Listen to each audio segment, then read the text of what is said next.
안녕하십니까. 반갑습니다. 3월 8일 월요일 새벽 말씀을 올리겠습니다. 마태복음 4장 5절에서 6절까지입니다. 이에 마귀가 예수를 거룩한 성으로 데려다가 성전 꼭대기에 세우고 이르되 네가 만일 하나님의 아들이거든 뛰어내리라. 기록되었으되 그가 너를 위하여 그의 사자들을 명하시리니 그들이 손으로 너를 받들어 발이 돌에 부딪히지 않게 하리로다 하였느니라. 아멘.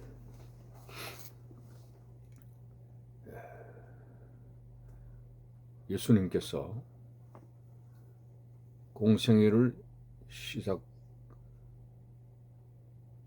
할 때에 사탄으로부터 세 가지의 시험을 제의받았습니다. 지난 시간에는 사람이 떡으로만 살 것이 아니라는 말씀으로 승리하셨죠. 오늘 두 번째는 사탄이 첫 번째 유혹에 예수님이 승리하셨기 때문에 두 번째로 예수님을 데리고 성전 높은 꼭대기에 세우시고 뛰어내리라고 유혹을 했습니다. 자, 사탄도 하나님의 말씀을 인용을 합니다. 뛰어내려보라.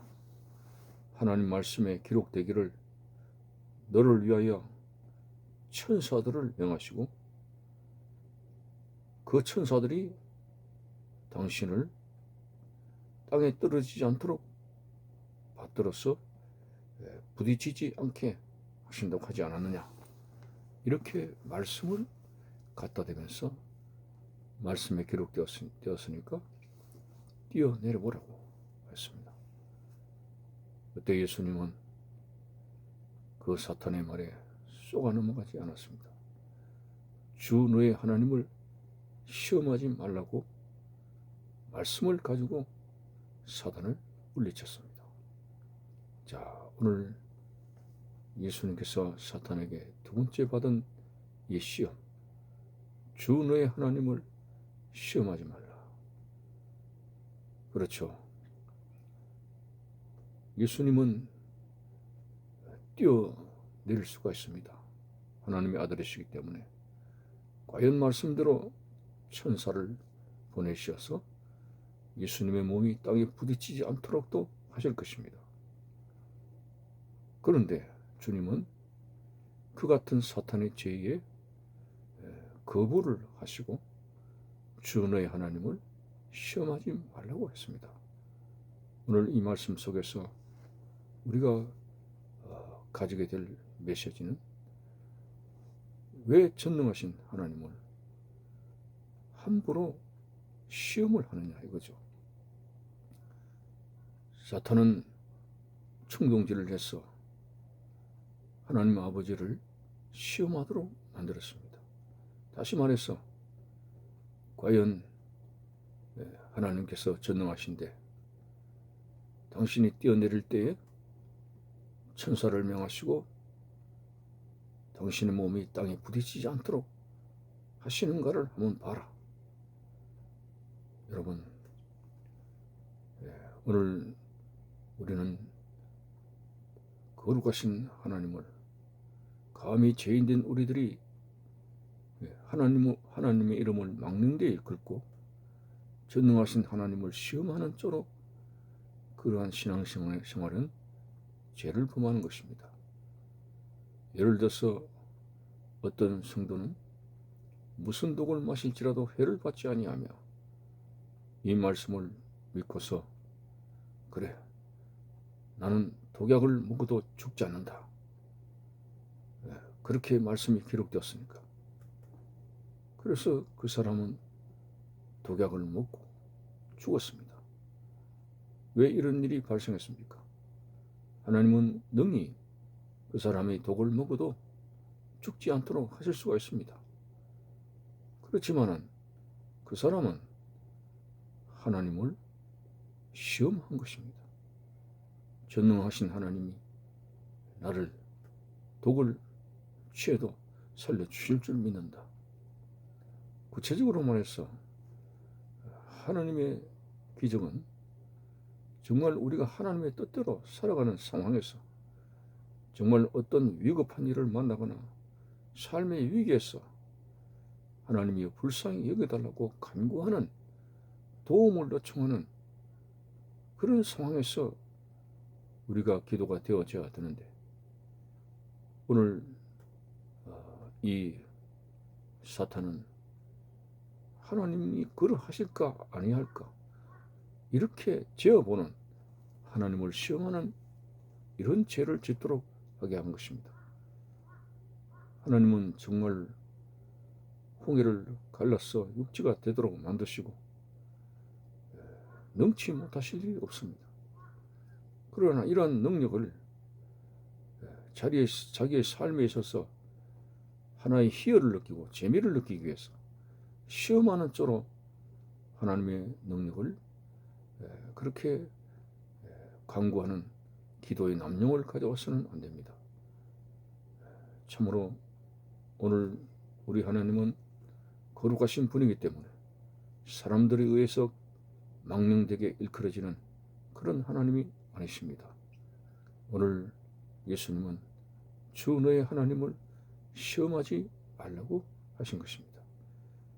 그리고 예수님께서는 뛰어내려서 정말 천사들이 동원돼 가지고 사뿐히 이제 받으시는 그 광경을 수많은 사람들이 보게 될 때 얼마나 박수갈채를 받겠습니까?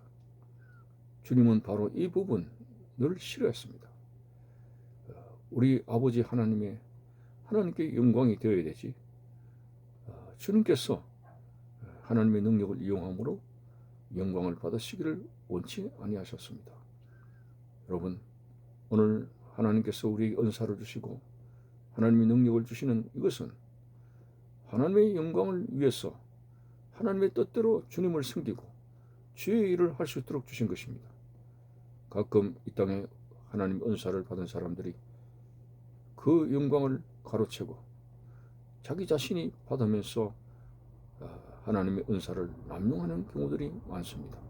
귀신을 쫓아내고 병자를 고치고 죽은 자를 살리는 주의 능력을 행하면서 분명히 예수님의 이름으로 그러한 은사를 행하면서도 하나님께 거룩을 돌리지 아니하고 하나님께 영광을 돌리지 아니하고 하나님의 영광을 도둑질하는 그런 경우에 사역을 하다가 망쳐버리는 경우들이 있습니다.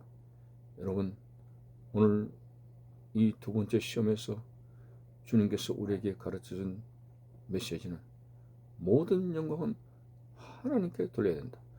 하나님께서 주신 모든 은사는 하나님께 영광 돌리고 하나님의 뜻대로 사용되어지는 것이지 그것을 우리의 삶에 하나님을 시험하거나 하나님 주신 그 은사를 나를 위해서 사용하거나 하나님의 영광을 도둑질하는 그런 사람이 되어서는 안 된다고 하는 것입니다. 여러분, 오늘 우리가 하나님께 받지 아니한 것이 뭐가 있습니까? 생명도 하나님께 받은 것이고 물과 성령으로 거듭난 제2의 생명도 하나님 주신 것이고 그리고 이 땅에 살아갈 수 있는 모든 것도 곰곰이 생각할 때 모든 게 하나님 은혜입니다. 이 은혜를 하나님께 받아 누리는 우리들로서 하나님께 감사하고 하나님께 영광을 돌리고 하나님께 근본적으로 의지할 수 있는 그런 믿음을 가지고 살아가야 되는데 우리의 마음이 그것을 잃지 못하고 마치 그러한 것들이 내 역량인 것처럼 내 달란트인 것처럼 그렇게 나에게서 그 달란트가 주어진 것처럼 성경에 달란트 비유가 나옵니다만 달란트는 자기에게서 나온 것이 아닙니다. 주인이 주는 거예요. 주인의 것을 어떤 사람에게는 1달란트, 어떤 사람에게는 2달란트, 5달란트를 주신 것입니다. 오늘 우리가 재능이라 해서 그것이 그 재능이 마치 나에게서 스스로 나온 것처럼 생각해서는 안 됩니다. 재능도 모든 것도 하나님 주신 것이기 때문에 베드로 사도는 모든 것을 행할 때 하나님께 받은 것으로서 받은 자로서 분명하게 정직하게 일을 하라고 말씀합니다. 무슨 말이냐? 내 것처럼 해서 일을 해서는 안 된다는 것이죠. 하나님이 나에게 주셔서 이제 하나님 앞에 일을 합니다. 이게 정직한 신앙입니다. 여러분, 우리의 것은 아무것도 없습니다. 하나님의 것을 받아서 누리는 삶이 되는 것입니다. 모든 것이 하나님의 은혜입니다. 영광을 하나님께 돌리고 모든 자랑은 하나님을 자랑하며 예수 그리스도의 십자가를 자랑할 수 있는 그런 믿음을 가지고 우리의 이름은 온데간데 없이 주님만을 섬기며 하나님께서 기뻐하시는 그런 온전한 믿음의 삶이 되어져야 되겠습니다. 그래서 저는 정말 뛰어내리는 그런 그 광경 속에서 수많은 박수갈채를 받을 때에 놀라운 주의 능력이 나타난다 할지라도 우리는 그것이 하나님께서 기뻐하시는 일이 아니라는 것을 알고 우리의 평생의 주 너의 하나님을 시험하지 않는 오늘 주님의 주시는 말씀에 귀를 기울이면서 우리의 삶을 통해서 하나님의 능력을 시험할 것이 아니고 그 능력을 주신 하나님께 영광을 돌리면서 우리는 이름도 없이 빛도 없이 하나님 앞에 우리 죄인된 본분을 생각하고 항상 겸손으로 허리를 동이고 하나님의 은혜 가운데 사는 철저하게 하나님을 의지하는 믿음의 삶이 되어지기를 바라는 것입니다. 감사합니다.